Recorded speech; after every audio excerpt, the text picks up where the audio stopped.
Hello, Finch. This is Jamil Hassan from Pakistan. First, congratulations Thank on you. the victory. Just wanted to say, how did you win 6 tosses out of 7, and how important the toss factor in this tournament? Yeah, that did play a big factor, to be honest. I tried to play it down as much as I could because I thought at some point in the tournament I'm going to lose a toss and we'll have to bat first. But it did play a big part. You saw at the end there the due factor. The slow balls weren't holding in the wicket as much. It was, I don't know how I did it. Maybe it was just fate. Right. Who backed David Warner, especially when he was dropped from his franchise, Sunriser Hyderabad, during his off-color performance in the IPL edition? Did you say who backed him? Come again? Did you ask who backed him? Yeah. I'm asking about David Warner. He was off the color during IPL second edition. So how did you back him? No one expected that he would be the man of the tournament during this T20 World Cup. You didn't expect that? Yeah. I certainly did. Without a word of a lie, I promise you, I called Justin Langer a few months ago, and I said, "Don't worry about Davey. He'll win. He'll be man of the tournament." I thought Adam Zampa should have been man of the tournament personally, but he's a great player. He's one of the all-time great batters, and he's a fighter. He's someone who, when his back's against the wall, that's when you get the very, very best of David Warner. So there was a special finish to the tournament for him, the last couple of knocks. Hi Aaron, Shubhan Chakravarti from TV9 Network. Aaron, a word on Mitchell Marsh. You guys moved him to number 3 spot. Obviously, he comes from a sporting-rich family, and there has been some talks that he hasn't lived up to the expectations. But what a performer he has been for you guys in this T20 World Cup. So, what was the motive behind, promoting him at the number 3 spot and demoting Steve Smith down the order? And who is the DJ for the night in the dressing room? Adam Zampa and Kane Richardson, they're the DJs for tonight. Mitch Marsh's move to number 3 was a really important one in the West Indies. We felt as though he's someone who can play. He obviously plays fast bowling very well. Growing up at the Wacker, he's very, very dominant off the back foot. He's someone who loves the contest, loves a challenge, and we just backed him from the start. We committed to him batting number 3 for a long time. He knew that, and that's all you need sometimes. You need a little bit of backing, and you need some confidence from everybody else. And I think it was the first ball he faced in the practice game, the first practice game against New Zealand, where he hit for 6 also. It just shows the confidence that he has, the confidence we have in each other. It was brilliant. Hi Aaron, you're the first Australian man to win the World T20. How proud a moment is this for you?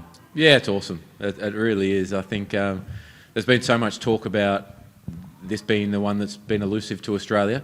And to be fair, we've probably underperformed in the past, if we're being honest with ourselves. We've had some great teams along the way. This team's pretty special. The camaraderie, the way that everyone really cares for each other and looks after each other, looks out for each other is pretty special. So, yeah, it's awesome. It's brilliant, and it's great for Australian cricket. And if you've been told a fortnight ago after the England game that you'd be here now, winning captain, would you believe them? Yeah, I would have. I think a few things would have had to go on our way to do that, but honestly, we had such a belief in our group that we were good enough that our team and our squad and our extended squad were the right players and as good as anyone in the world. T20 cricket, you need a bit of luck. Don't get me wrong. Of course, you need a bit of luck. And like you said, we won 6 out of 7 tosses, which goes a long way. But we played some really good cricket. We played cricket where we put teams on the back foot because we were aggressive and it's nice. Aaron, it's strange that Australia has won 5 50-over World Cups, but this is your first T20 title. Prior to the tournament, did you pinpoint a couple of areas where you would like to do well and address issues moving forward? Yeah, we knew that the middle overs against spin, particularly leg spin, we understand that it hasn't been our strength. If you look at all into the numbers, it shows that leg spin hasn't been our main strength in T20 cricket or one-day cricket, even Test cricket. So we were really committed to staying positive and aggressive against spin, and that showed tonight. The way that Mitch and Davey played against New Zealand. Shadab got 4 for in the semi-final, but we kept attacking, and we were so committed to that throughout the tournament. We were comfortable to be able to fail being aggressive, because we know that that's when we play our best. I think if you go home and you don't make the semis or you don't make the final, you're kicking yourself if you're an Australian team and you play in your shell. So that was a real positive for us. Aaron, could you just sum up the last 6 weeks you've had with this side? I think Stoney said that you almost sort of love each other. I mean, how far do you think that's been a factor in taking you to success here? It's unbelievable.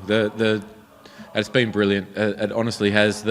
It's had ups and downs along the way. Don't get me wrong. It's never smooth sailing. There's when you're in bio bubbles and things like that, it's always difficult.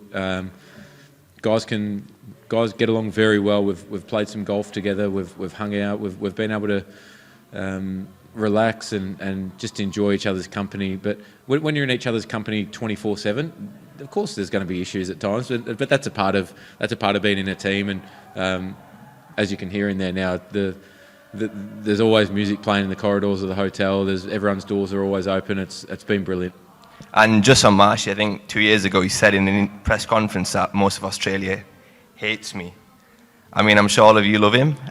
Could you just say a few words on him and how that feels tonight for him? He is the nicest person you will ever meet in your life. He's obviously a special player. To be able to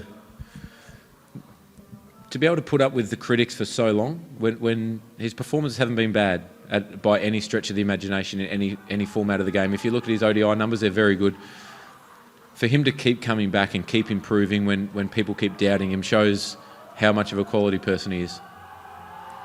Aaron, the festive moment of you guys start in T20 as well now. How confident you are to be continued in the next edition as well, because next edition will be in Australia? Yeah, that's quite a while away in terms of cricket time. There's a lot of cricket to be played before then. We're just going to soak this up and really enjoy this one. Thanks, guys. We'll go across to Zoom as we did the last game. Just one question each, guys, and if you can keep your questions quite short, we've got quite a few people with their hands up. We'll start with Idris Malik. Thank you, Cole. Congratulations, Captain. My question is regarding Mitchell Stark. It's off color, so how you back up him? He's a world-class bowler, but he is, off color. So what's to Yeah, say? he's a world-class bowler, and Kane Williamson probably just got ahead of the game against him tonight in them 2 overs towards the middle of the innings. But that's okay. He'll bounce back. He showed how good he is in international cricket. I think tonight you can't read too much into that. That's a team.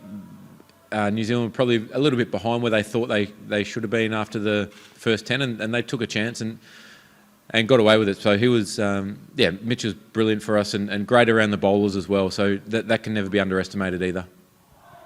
Rohit Juglin.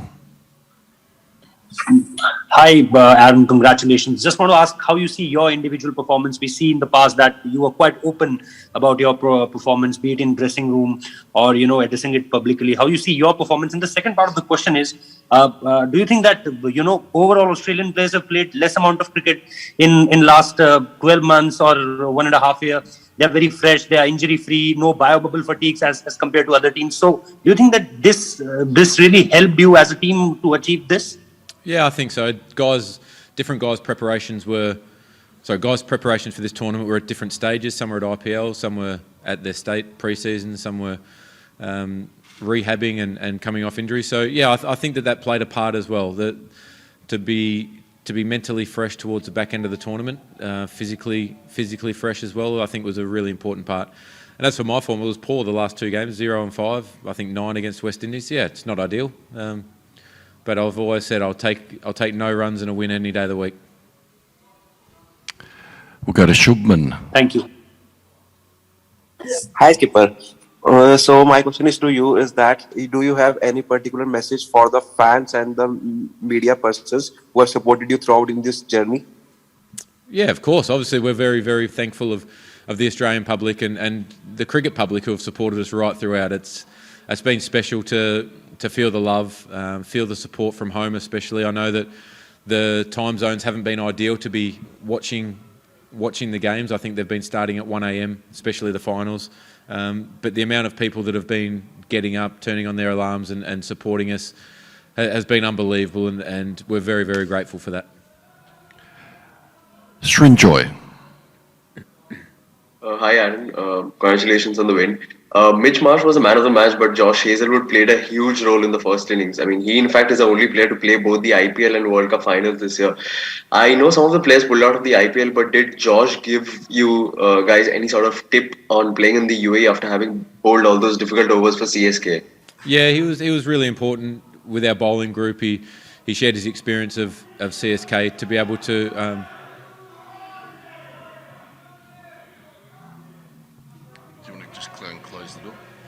Close the door.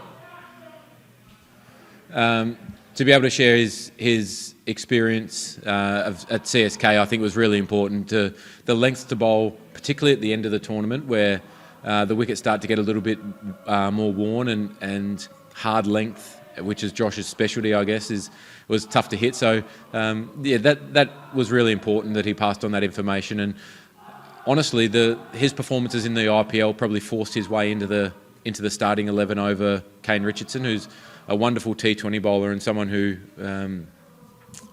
been so important for us. But yeah, it was a tough call.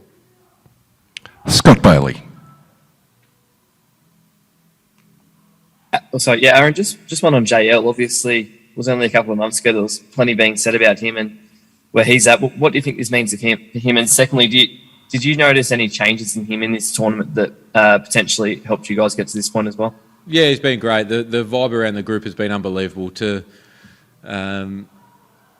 just how well everyone's getting along. There's, like I said earlier, there's a lot of time spent in each other's rooms and the team room and just chilling out, lunches and dinners and breakfast. Everything is had all together. So I think that just adds to the environment. So yeah, JL's played a part in that as well, and it's great reward for him as well as the players.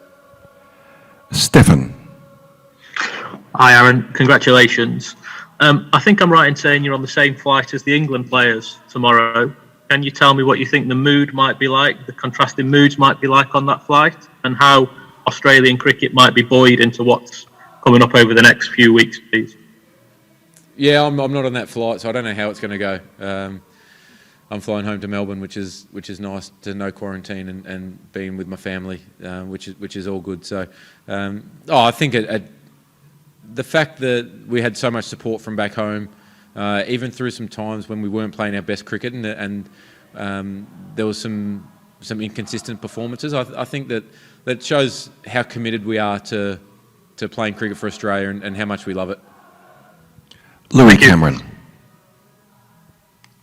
Hey Finchy, obviously you would have been really happy with how Mitch Marsh went in those West Indies and Bangladesh tours, but Steve Smith had a pretty good record at 3 coming into the series as well. How big a decision, I guess, was that to demote him in a sense, and how close were you to maybe moving Mitch down the order and keeping Smith at 3? No, not at all, to be honest. It was something we chatted about before the West Indies, and then after it probably just reassured us. And then Smithy was so open to it. Obviously, he'll do anything that the team needs. So the way that we wanted to structure up was obviously be a little bit more aggressive in the power play. We saw how important that was for both either bat or ball. So and Smudge's ability to play spin through the middle added that extra layer of confidence in our group with Stoinis and Matty Wade behind him as well.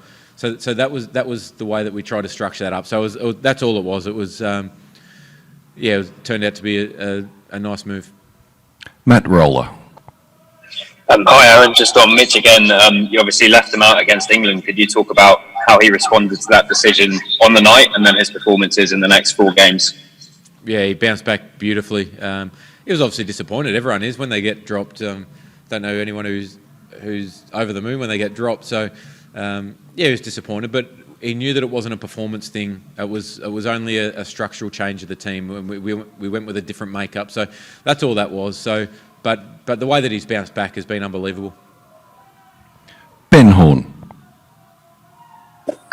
Aaron, just another one on JL. I mean, I guess the discussions that went on there about his performance and what he needs to do was, from the outside looking in anyway, like a very sort of dramatic thing to happen before such a big tournament. How have you been able to sort of prick the tension and the awkwardness of that, I suppose, to, come into camp and, play the way that you have to win this tournament? Yeah, there's been no tension or awkwardness whatsoever. It's about having honest conversations and being really upfront and being really honest. And the only time there's awkwardness is when things are happening behind the scenes and you're trying to work things out or you're trying to pull things under or pull the wool over someone's eyes. So no, there's none of that whatsoever. It's been a great campaign. Kushan Saka. Hi Aaron, my question is this current Australian team has 5 test specialists. Often we hear about a team of T20 specialists, and you won with 3 fast bowlers who are test regulars and Warner and Smith who are also test regulars.